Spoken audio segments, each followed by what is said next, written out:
블로그를 통해서 많은 분들이 직장인인데 사업자를 내도 되는지, 회사에서 알 수 있는 건 아닌지에 관한 질문을 많이 하셨습니다. 그래서 제가 인터넷을 찾아보니까 옛날 자료들이어서 변경된 내용도 많고, 누구는 된다, 누구는 안 된다, 이럴 때는 걸린다 등 말이 다 달랐습니다. 아무래도 한 명이 말한 것들이 계속 와전돼서 그런 것 같습니다. 그래서 세무사분들에게 직접 물어보고 건강보험공단과 국민연금공단에 직접 전화해서 확실하게 팩트체크를 했으니, 직장을 다니며 스마트 스토어 창업을 하고 싶은 분들은 이 영상을 참고하시면 되겠습니다. 결론은 직원을 채용하지 않는 경우는 회사 몰래 가능합니다. 우선 회사를 다니며 사업자를 발급한다고 사업자 등록증을 발급한 것 자체에 대해서 회사에 통보가 되거나 회사가 알 수 있는 방법은 없습니다. 문제는 사업 소득이 발생하고 변화되는 보험료 때문에 많은 분들이 직장에서 간접적으로 알 수 있다고 생각하십니다. 건강보험료와 국민연금 이 두 가지 때문입니다. 이 두 가지에 대해서 잘못 알고 계신 부분을 하나씩 살펴보겠습니다. 일단은 이 두 가지를 알아야 합니다.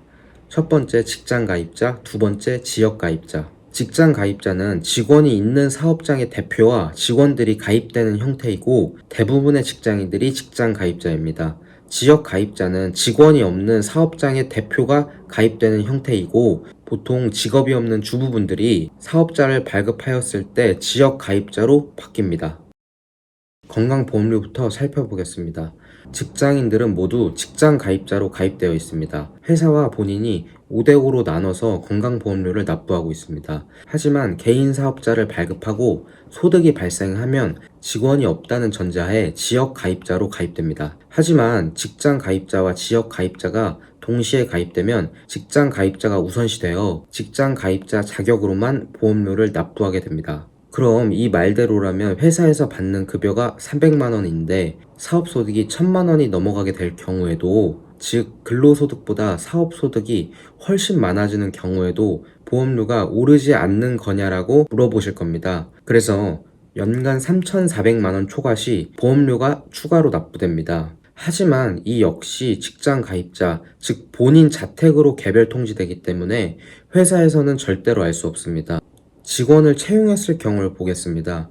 직장 가입자와 직장 가입자가 이중으로 가입되고 각 사업장에서 두 개의 보험료를 냅니다.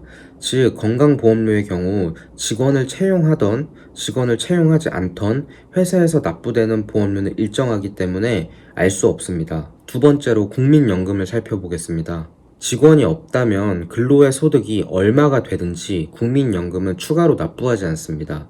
즉 절대로 변하지 않습니다. 하지만 직원을 채용했을 경우에는 국민연금이 변할 수 있기 때문에 회사가 간접적으로 알 수 있습니다. 직원을 채용하고 월 소득, 근로소득의 세정급여와 사업장 월 소득이 553만 원 초과 시 소득 비율에 따라서 각 사업장의 금액이 변동되기 때문에 회사가 이 변동된 금액을 확인한 후 공단에 문의하게 되면 공단에서는 이 이유에 대해서 답변을 해줘야 되는 의무가 있습니다. 즉 회사가 알게 됩니다. 국민연금 역시 직원을 채용하지 않는다면 회사에서 알 수 있는 방법은 없습니다. 사실 부업으로 시작하는데 직원까지 고용했을 때를 걱정할 필요는 없는 것 같습니다. 결론은 직원을 채용하지 않는다면 회사에서는 알 수 있는 방법이 없습니다. 또한 스토어의 경우 양수양도라고 해서 사업자 명의 변경이 가능하기 때문에 나중에 직원을 채용하게 된다면 그때 가서 가족 명의로 사업자 변경 후 스토어 양수양도를 진행하시면 됩니다. 이렇게 직장 다니면서 회사 모르게 스마트 스토어 창업을 해도 되는지에 관한 영상을 준비해봤습니다. 도움 많이 되셨으면 좋겠습니다. 감사합니다.